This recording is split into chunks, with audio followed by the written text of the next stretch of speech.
जय महाराज जी की सभी भाइयों और बहनों को। पंजाब पुलिस में कार्यरत दर्शन कुमार जो कि हमें बताते हैं कि मुझे गुरुदेव श्री आशुतोष महाराज जी की कृपा से सन 1995 में ब्रह्म ज्ञान की दीक्षा प्राप्त हुई। दीक्षा के दौरान ही मुझे इतने अलौकिक और दिव्य अनुभव हुआ कि कई घंटों के लिए मेरी समाधि लग गई। जब समाधि से बाहर आया तो लगा जैसे किसी ने मुझे दिव्य लोक से वापस धरती पर पटक दिया हो। बस उस दिन से मुझे साधना का नशा हो गया।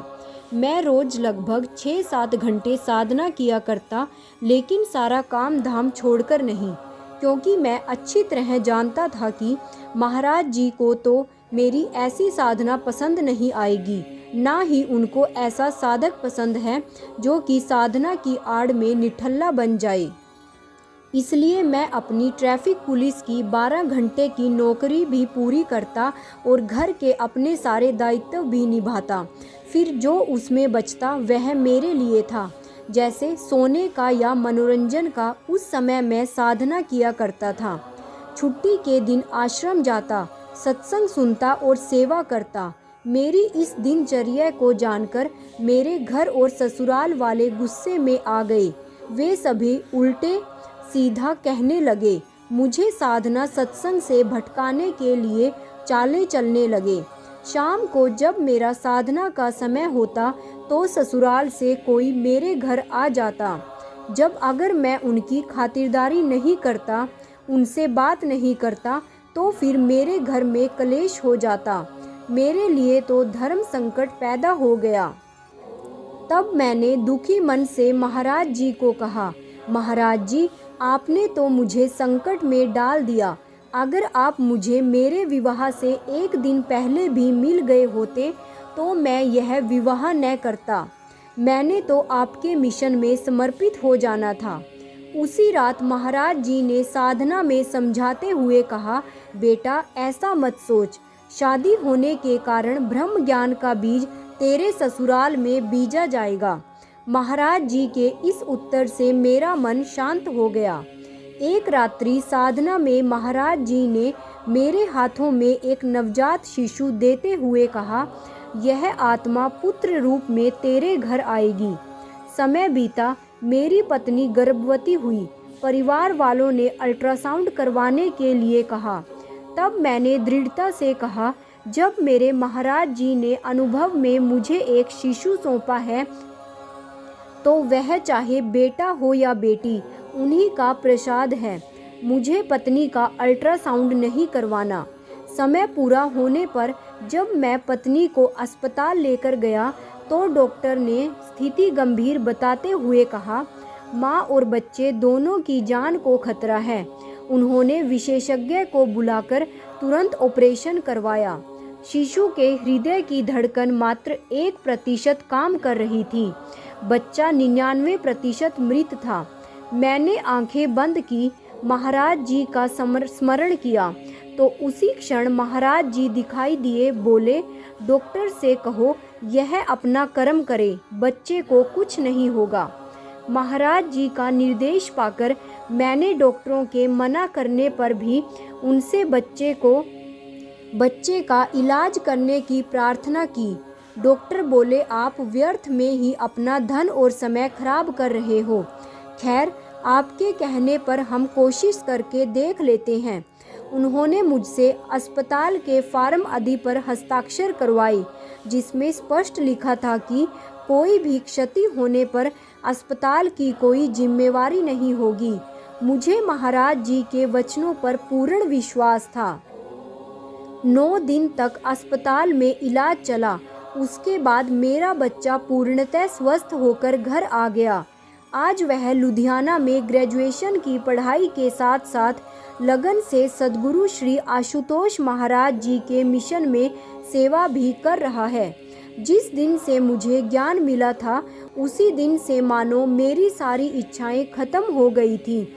बस मन में एक ही इच्छा ने जन्म ले लिया था। वह थी गुरु महाराज जी के आश्रम में उनके सानिध्य में समर्पित सेवादारों की तरह सेवा करने की। हालांकि मैं जानता था कि यह इच्छा कभी पूरी नहीं हो सकती, क्योंकि मैं शादीशुदा था। मेरी पत्नी, बच्चों और माता पिता की जिम्मेदारी मुझ पर थी। फिर भी न जाने क्यों जब भी गुरु महाराज जी के स्वरूप के आगे सिर झुकाता तो यही इच्छा प्रार्थना का रूप लेकर मुख से निकलती। एक दिन गुरु महाराज जी के दर्शन के लिए संगत में बैठा हुआ था। अचानक स्वामी जी मेरे पास आए और बोले, आपको गुरु महाराज जी बुला रहे हैं। मैं दौड़कर गुरु महाराज जी के कक्ष में पहुंच गया। महाराज जी के श्री चरणों में प्रणाम करने के बाद मैंने जैसे सिर उठाया तो देखा कि महाराज जी बड़ी प्यारी सी मुस्कुराहट दे रहे थे। महाराज जी ने पूछा, तेरा नाम क्या है? मैं बोला, महाराज जी दर्शन। महाराज जी, तुम कहाँ काम करते हो? मैं बोला, महाराज जी ट्रैफिक पुलिस लुधियाना में। महाराज जी ने एकदम से दोनों हाथ उठाए और आशीर्वाद देते हुए बोले, जा, तेरे मन की इच्छा जरूर पूरी होगी। मैं सोच में पड़ गया। महाराज जी ने मुझे बिना किसी कारण के वरदान क्यों दे दिया? मैंने स्वामी जी से पूछा तो उन्होंने कहा, उनकी मौज में ही वे जाने। मैं खुशी खुशी घर लौट आया। अगले दिन जैसे ही ऑफिस पहुंचा तो पता चला कि मेरा तबादला हो गया है। मेरा डॉग्स स्क्वाड अर्थात कुत्तों के ट्रेनिंग हाउस में ट्रांसफ़र कर दिया गया है। यह सुनते ही मैं तिलमिला गया। ऑफिस में ज़ोर ज़ोर से चीखा, क्यों जाऊं मैं उस डिपार्टमेंट में? मैं तो नहीं जाऊंगा। देखता हूं मुझे ज़बरदस्ती कैसे भेजते हो। पैर पटकता हुआ मैं घर लौट आया। मेरे सिर पर गुस्सा चढ़ा हुआ था, इतना गुस्सा कि उसे निकालने के लिए मैं गुरु महाराज जी के स्वरूप के आगे फूट फूट कर रोने लगा। देखो महाराज जी मेरे साथ कितनी नाइंसाफ़ी कर रहे हैं। आपके होते हुए मेरे साथ ऐसे कैसे हो सकता है? मेरा इतना कहना था कि मैंने खुद खुली आंखों से देखा। स्वरूप में से गुरु महाराज जी प्रकट हो गए। महाराज जी ने बड़ी जबरदस्त आवाज़ में कहा, मेरे होते हुए ही तो यह हो रहा है। मैंने ही यह सब करवाया है। मैं चाहता हूँ कि तू वहाँ जाए और यह ट्रेनिंग ले। इतना कहकर महाराज जी अंतर्ध्यान हो गए। बस अब क्या था? मैं उल्टे पांव ऑफिस गया और ऑपरेटर से कहा, लाइए जल्दी दीजिए मेरे तबादले के ऑर्डर्स। ऑपरेटर हैरान परेशान, अरे दर्शन क्या हो गया तुझे? सुबह तो चिल्ला रहे थे कि मैं नहीं जाऊंगा और अब जाने के लिए शोर मचा रहे हो। मैंने कहा, नहीं, तुम नहीं समझोगे। सुबह मैंने जो कहा था वह अपनी बुद्धि से कहा था। अब जो कह रहा हूँ मैं अपने गुरुदेव की आज्ञा से कह रहा हूँ। तुम बस मेरे तबादले के कागज दे दो। मैंने डॉग स्क्वाड में काफ़ी दिन ट्रेनिंग ली। उसके बाद बम स्क्वाड में भी काम किया। काफ़ी समय तक सीएम सिक्योरिटी व पीएम सिक्योरिटी में भी रहा। गुरु महाराज जी की कृपा से मैंने वे सारे काम बहुत जल्दी सीख लिए। लगभग 4 साल में, जिन्हें सीखने में लोगों को 10 से 12 साल लग जाते हैं। मेरे सारे ऑफिस ऑफिसर्स मुझसे बहुत खुश रहते थे। मैं जिसका भी अंगरक्षक बनकर चला जाता वह मुझे छोड़ना ही नहीं चाहता था, क्योंकि महाराज जी के आदर्शों को धारण करते हुए मैं अपना काम पूरी ईमानदारी और निष्ठा से करता था। फिर एक सुनहरा दिन मेरे जीवन में आया। एक गुरु भाई जो पुलिस डिपार्टमेंट ही थे, मेरे पास फ़ोन आया और उन्होंने कहा, दर्शन जानता है तेरा तबादला हो गया है। मैंने उदास मन से पूछा, कहाँ गुरु भाई? बोले, नूर महल। मेरे तो कान खड़े हो गए। मैंने पूछा, क्या मतलब? उसने कहा, गुरुदेव श्री आशुतोष महाराज जी के पास तेरी ड्यूटी लगी है। मुझे तो विश्वास ही नहीं हुआ। मैंने गुरु भाई को डांटते हुए कहा, भला यह कैसा मजाक है? क्या कभी किसी की भावनाओं के साथ कोई यूं खेलता है?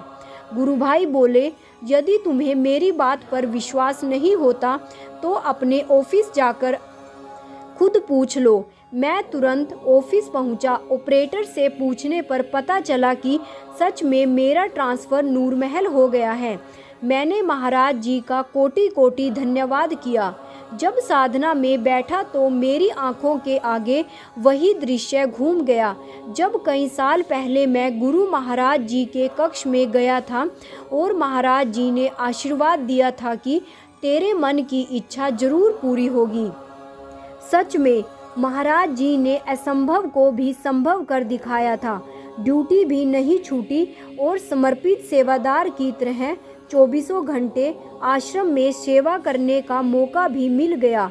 नौकरी की नौकरी और सेवा की सेवा, यही तो है चतुर शिरोमणि की चतुराई, जो वह अपने भक्तों के हित के लिए करते हैं। जय महाराज जी की, जय श्री राम। भाइयों और बहनों, ऐसे ही दिव्य अति दिव्य अनुभवों का रोज आनंद लेने के लिए मेरे चैनल DJJS परिवार को सब्सक्राइब और वीडियो को लाइक और शेयर करना मत भूलिएगा।